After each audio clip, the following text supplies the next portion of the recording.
কিসের জন্য তুমি গুরু? তুমি কাকে গুরু মন্ত্র দিয়েছো?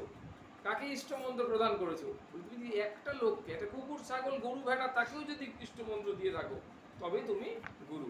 নাহলে তুমি সাধু, মণি, জ্ঞানী যা কিছু। তাহলে গুরু বললেই কার কথা মনে এলো? শিষ্য। ইষ্ট বললেই কার কথা মনে আসবে? মন্ত্র। কারণ ইষ্ট আমরা জপ করবো কি করে ইষ্ট মন্ত্রতে যদি না পাই?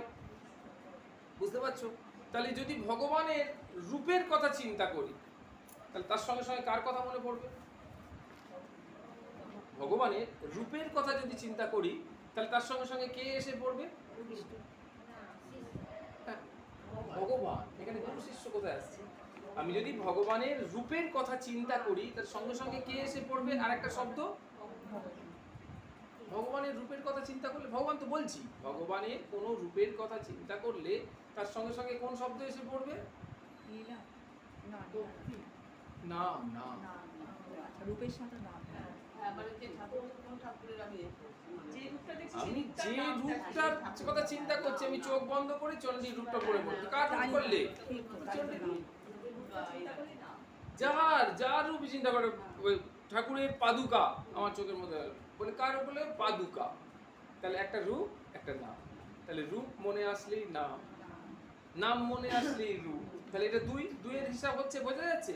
সব দুই। এরপরে তিন, তিনের হিসাব কিরকম? না ভাগবত, ভক্ত, ভগবান, তাই না? এগুলো তিনের হিসাব। জ্ঞান, জ্ঞেয়, জ্ঞাতা, উপাস্য, উপাসক, উপাসনা, ভক্তি, ভক্ত, ভগবান, এগুলো সব কি? তিনের মধ্যে রয়েছে। চারে কি যাচ্ছে? চারে কি আছে? তিনের পর চার, চারে কি হচ্ছে? মাধুর্য। চারে গিয়ে কি হলো? মাধুর্য। কি কি মাধুর্য আছে ভগবানের? ভাগবতে আমরা সবসময় বলেছি কি কি মাধুর্য আছে? রূপ মাধুর্য। তারপরে কি? হ্যাঁ, ভাগবতে ছটা হচ্ছে ভগবানের মাধুর্য। আর ভাগবতে তার মধ্যে কটা মাধুর্য আছে?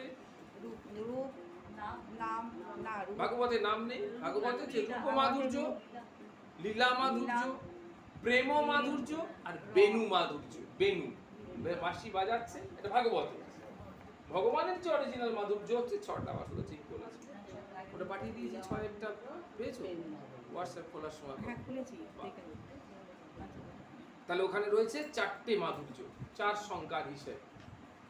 এবার আমরা পাঁচে যাচ্ছি। পাঁচে কি আছে? প্রত্যেকটা সংখ্যার সঙ্গে আমরা ফ্যামিলিয়ার হবার চেষ্টা করছি। পাঁচে কি রয়েছে? পাঁচটি তত্ত্ব। কি তত্ত্ব? প্রথম তত্ত্ব কি? জীব।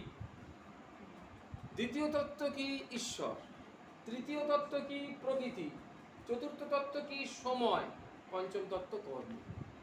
দেখো, কর্ম, এর বাইরে কিছু আছে? বলো, নিজে ভেবে বলো। আমি বলছি বলেই না। জীব, ঈশ্বর, প্রকৃতি,